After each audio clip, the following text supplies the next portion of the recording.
Biggity, biggity, biggity, boom. Welcome back, ladies and gentlemen, to the Enterprise Content Show, episode 2. Hey, 2. Look at Franzi's background. This woman brings blue skies and big smiles wherever she goes.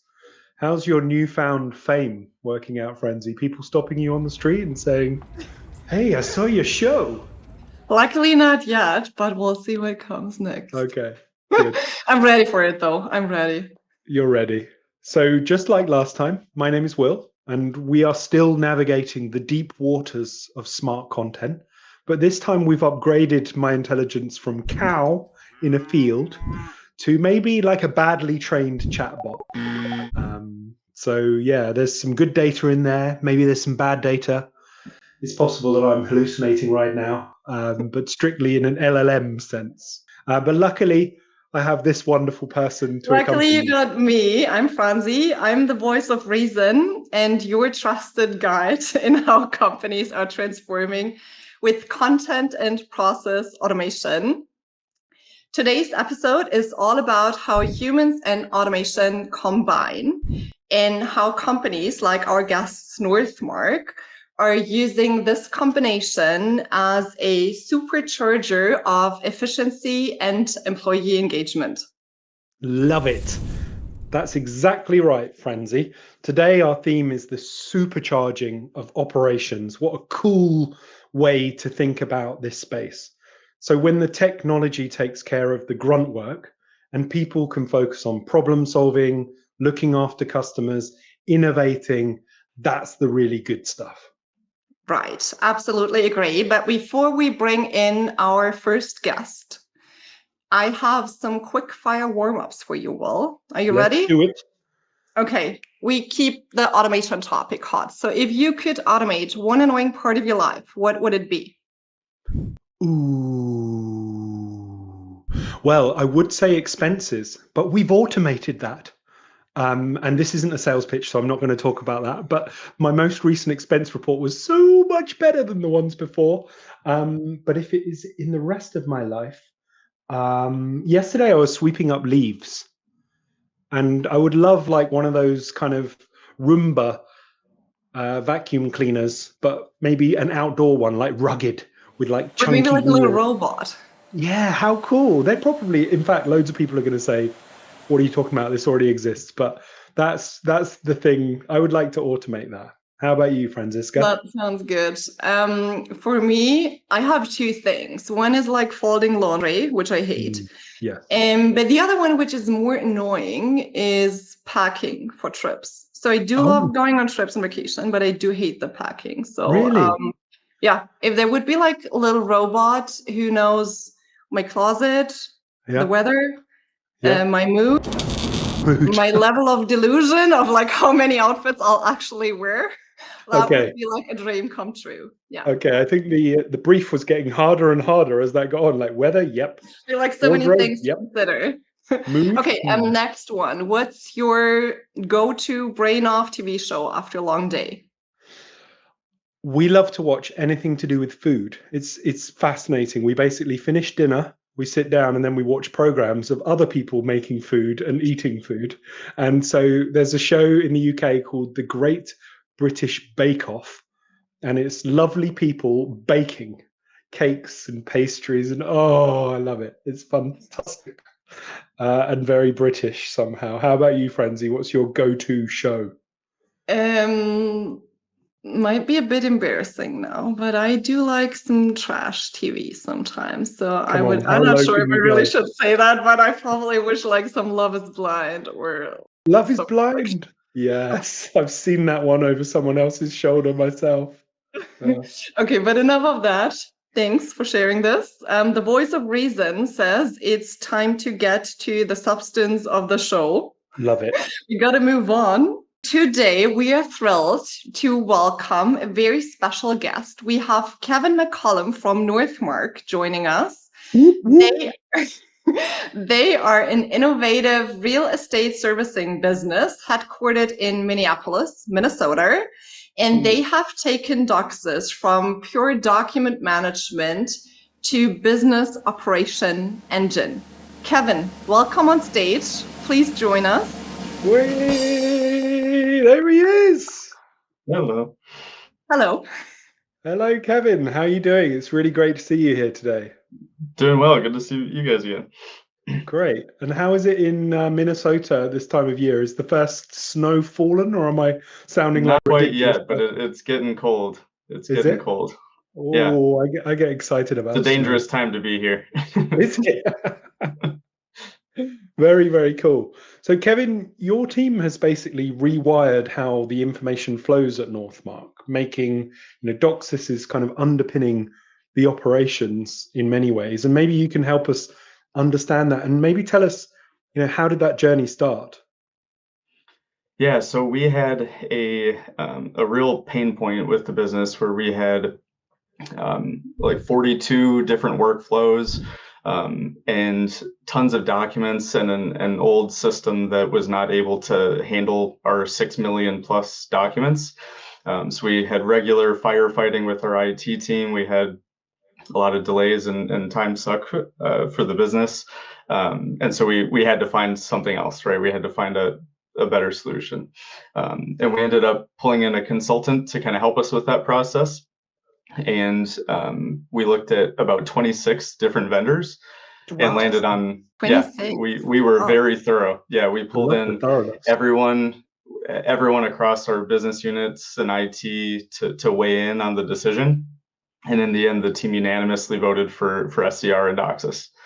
And so after our long implementation period, we, like you said, pretty much transformed the way that the teams work, and those 42 workflows went down to 19.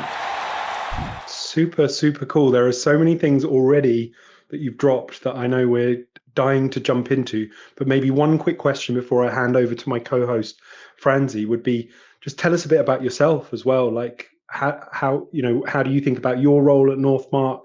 What does a typical day look like? Just to give the audience a bit of a flavor into where you're coming from.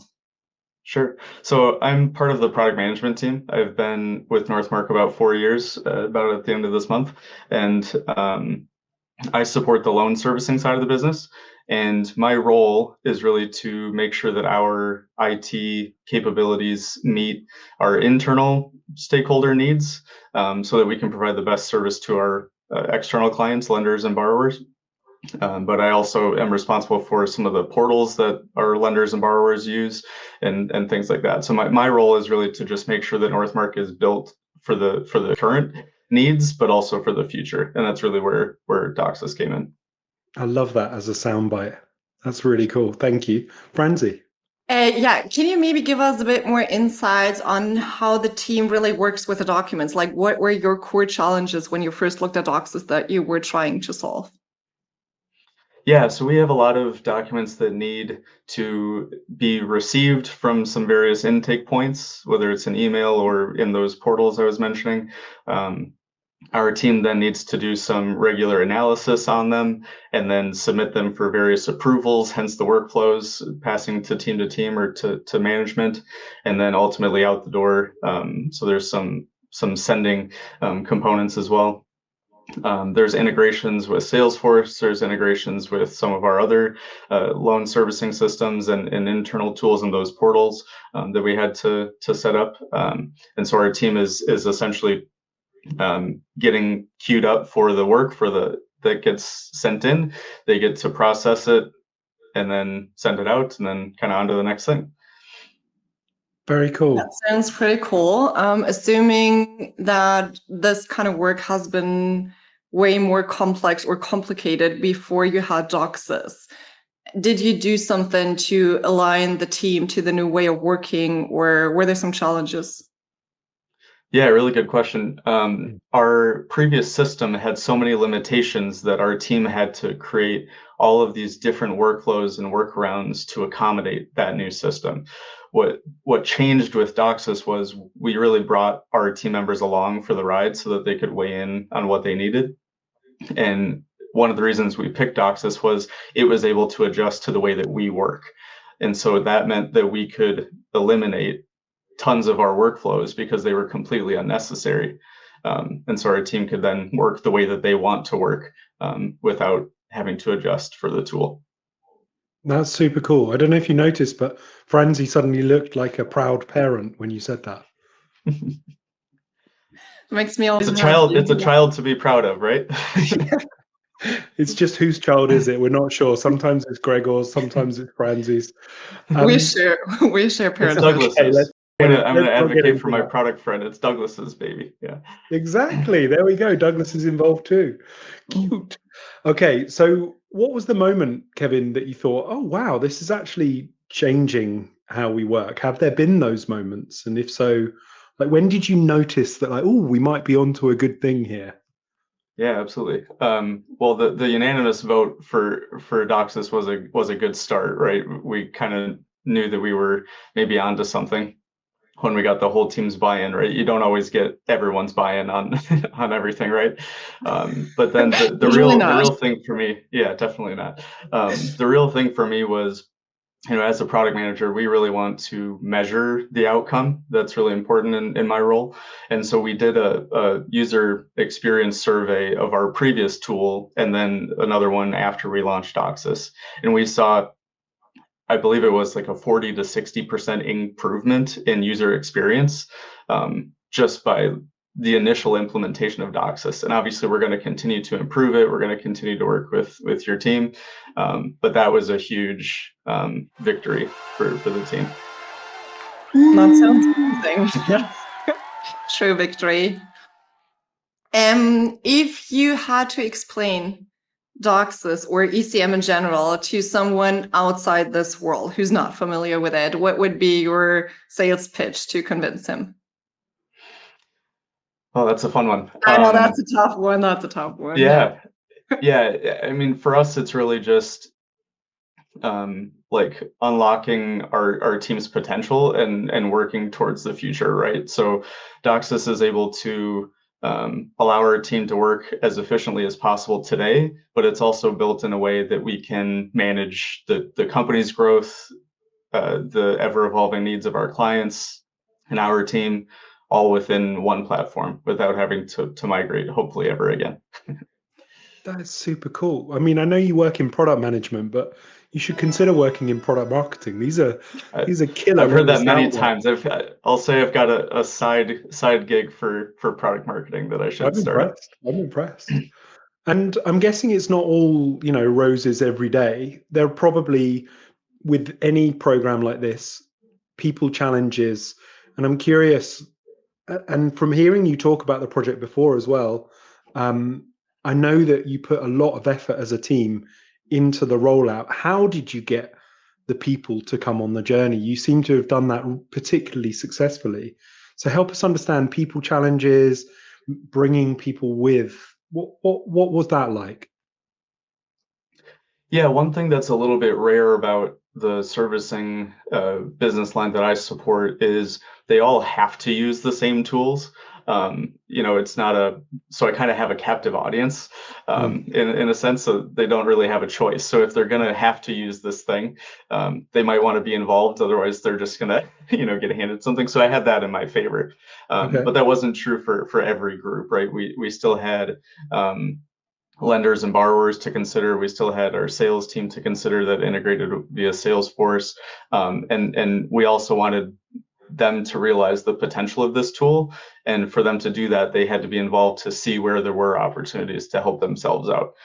So we just made sure that we had the right people in the room from the start, kept them involved, kept them informed. And that kind of allowed us to have this great outcome. I love it. You make it sound easy. I know it's not as easy as it sounds, but what I'm taking from that is it was really about participation. So it wasn't a kind of late piece of information like, oh, hey, this is coming. It sounds like you really brought people with. Right. They went on the journey. I mean, ultimately, people don't want to just be handed something and said, here you go, do this, right? They want to have some involvement. And so just, including pulling everyone in, making sure that you're covering all the different disciplines, whether it's a manager level, to a day-to-day contributor. You really want to make sure that all those voices are included. Fantastic. Yeah, that definitely sounds like a best practice that other customers in their projects could learn from. Thank you for Right, sharing that. and not just in the implementation phase. I think that's pretty common, where maybe IT or product does the vendor selection, but then they pull the team in just for the implementation. But I think it's important to have them there even for the vendor selection piece, right? Because then they're bought in even before you're at implementation. So that was definitely a win for us. Smart. Good. Love it. One last question on AI, of course. Are you applying any kind of AI already in your processes or decision making, and what's your take on that? Of course, yeah, we'd be remiss if we didn't bring up AI, right? Yeah, so everyone's using AI. Our team, I think there's a few different ways to look at it. From the product management perspective, we want to make sure that we're not just putting in a tool to have a tool, we're putting something in to solve a problem, right? And so we're focusing on what are the problems that our teams have, and if AI is the solution that solves that, that's fine. And there's a few ways that AI might do that, right? You might have just something like an in-house chat GPT or a Copilot that's locked into your ecosystem. We've got Copilot in our instance, so our team uses Copilot for like day-to-day querying, things like that. But separately, there's more kind of problem-specific AI that we're doing. So there's automation for various things, but on the sales side, there's ways that they can prepare for calls better, things like that, where they're using homegrown AI things for that. But more relevant to this conversation, on the servicing side, we have a lot of documents, and it's really useful for our team to be able to search within those documents, pull out snippets of context from them using AI. And I remember at the summit in Berlin, we got a first glimpse at Doxis's capabilities around that, and our team's definitely intrigued by that. We had to do some prerequisite things to prepare for using those AI capabilities, and that's what we're working towards right now. So I'm hoping sometime next year to be using some of the Doxis capabilities, and that'll include the Superhuman Search piece. It'll include the Doxis Assistant, and that's really going to allow our team to save even more time. The fraud detection might be interesting for you guys as well, if people like upload documents that have to be reviewed and checked. She can't help but sell. Yep, the extraction piece is definitely useful for us. Really, really great. Thank you. Kevin, it's been so brilliant hearing how you put intelligent content automation at the center of the business. I always enjoy hearing the stories from you guys at Northmarq, and thank you for joining us and giving us your time. Really, really appreciate it. Of course. Thank you for sharing your story, Kevin. That was really wonderful. Thanks. Dox it like it's hot. Dox it like it's hot. Dox it like it's hot. Dox it like it's hot. Yo, dox it like it's hot. Dox it like it's hot. Dox it like it's hot. All right. It's time to dox it like it's hot. We've got a returning favorite, the man, the myth, the sandals. It's the magician, Marc Kroll. Yes, the only person we know who can make an AI demo sound like stand-up comedy. Welcome, Marc. Yay! Thanks for coming back to the show. There he is. Hey, nice to be back. Really good to see you. How's it going? Actually great. A lot of stuff happened last week, and the weeks before, it's like exciting every time, every day. That's good. In your fast-moving world of AI, tell us what's happening. Actually, today I have prepared something, and I would like to share my screen and show something, because before I do, because we have like this new browser now. There is this GPT Atlas, which is all over the news, and this is the new browser from OpenAI, and it is quite interesting, and I thought I'd share some things to really get the hang of it, what it is capable of, in combination with the Doxis system. Oh, wow. Very exciting. And you should be able to see my screen now. Yes. Yes. It's alive. And what you can see is the new browser from OpenAI. Actually, if you have used the ChatGPT app before, then this might look familiar with you. It is actually just like the ChatGPT app. But this thing is also a browser. So I could go to like explore Doxis, one of our Doxis machines, and I'm inside Doxis and can use that like you normally would use your Chrome browser, for example. But there is now a difference here. You can go to Ask ChatGPT, and this will now actually see your app. So it will see the Doxis app we are looking at right now. And we can even go one step further, and we can say that this tool should also be able to act on that page. And this is actually what we are doing in a second.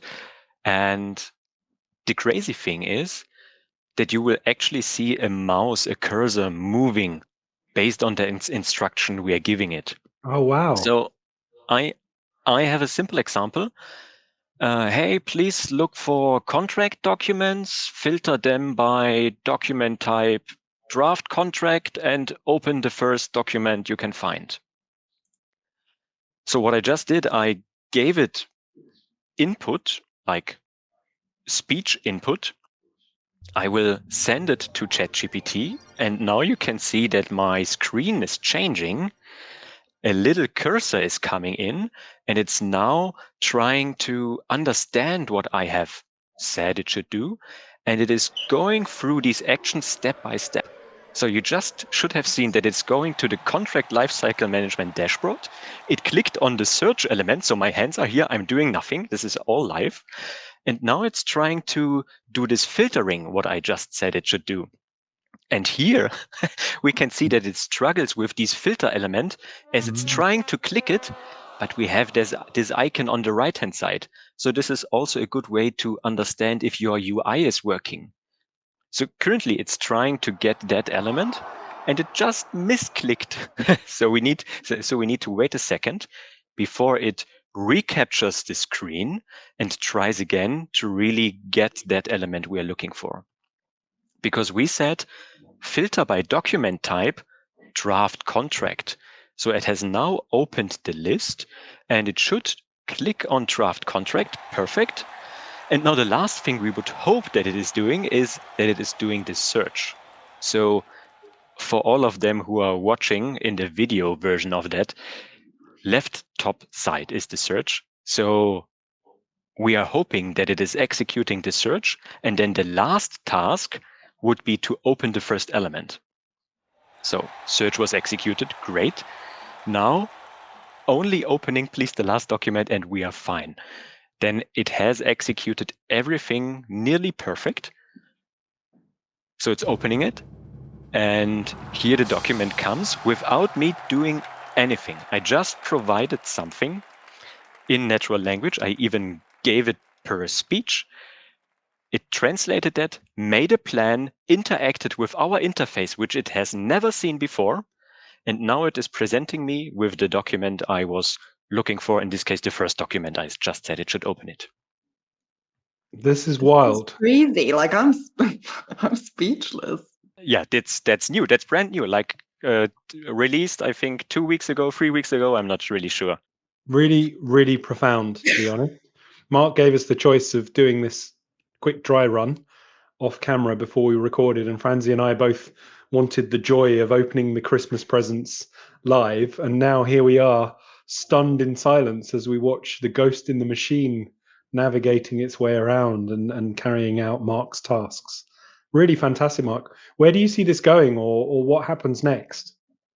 So actually there is a big controversy about this, because you have seen I was logged in here, and all of these privacy people are obviously claiming, okay, you're giving your user credentials to ChatGPT. And then there's also the other part where we said, I think in the last show we covered these injections attack where I hold up a picture. Imagine this document states something, and which is then fed back into the engine, which the agent is then executing on, which I did not even want it to do because it is taking screenshots of that element. Or the next thing, because this thing here is interactive, let's imagine I'm an evil guy, and behind that search button is not an actual search, but some kind of injection attack to really get your data or something like that. Ooh. So there's a big controversy about that, and especially about using that browser. But I think as this show here is kind of off limits and we are exploring and trying to see what is there at the moment, I thought it would be great to show it and to have a glimpse on it, what is possible right now. Yeah, Really absolutely important. amazing, really. I mean, I totally get the security concerns, but who is it then for? Like, who would be the, I don't know, primary user or goal user for this? Yeah, I understand that. And I'm actually not really sure because it's quite new. So the first user would be probably someone without hands, like Doxy. But actually, in my studies, we had projects with people who had disabilities, like tremors in their hand, who couldn't move their mouse as precisely as they would like to because their hands were shaking. This would be a new option for them to really speech to text with their browser to interact with a system. Because all these tools which are currently on the market for navigating your browser per speech are really a pain. And this is like working out of the box with tools and apps it has never seen before. So maybe it would be something for people with a disability as a first thought. Game changer. Love it. And an important preview, no matter what we think, how we react initially, this is clearly the way the world is heading, and agents are incredibly interesting. We were just hearing from Kevin at Northmarq about, reducing workflows, increasing efficiency, being streamlined, supercharging that operational engine. And I'm sure there are ways with the appropriate guardrails that we can make this a force for good inside our organizations. Yes. And actually, I would think that you would not work in one tab only, but you would have like multiple tabs, multiple agents working at a time. And if you're like a research guy who needs to research and synthesize data out of different repositories, this would be like an option for you, probably. But it's really new, and we need to see where this is going. Thank you, Marc, for stopping by. That was really mind-blowing. Yeah, we'll never look at AI or red sandals the same way we used to. And we'll hopefully see you soon in the next show. Thanks for having me. Bye-bye. Thanks, Marc. Thank you. Bye. Well, that's episode 2 wrapped. I would tease the next episode if I had the details ready to share with you, but you're going to just have to wait. But I do have the details. But first, really? I want to say like a huge thank you to our guests. Thank you to Kevin McCollam from Northmarq for joining us. Thank you, our very own Marc Kroll, for joining us as always. And I do have the details for the next show. We'll be talking about data, decision-making, and the AI-powered enterprise. And we do have some very special surprises, so stay tuned. Very cool. I'm surprised, so that's great. And as they always say on YouTube and Spotify and so on, please do subscribe, share, tell us what you'd love to hear more about. And remember, keep your content enterprisey, keep it smart, keep it fresh and supercharged. Keep it juicy and supercharge those operations. Thank you, Franzi. See you next time. Thank you. Goodbye. Bon voyage.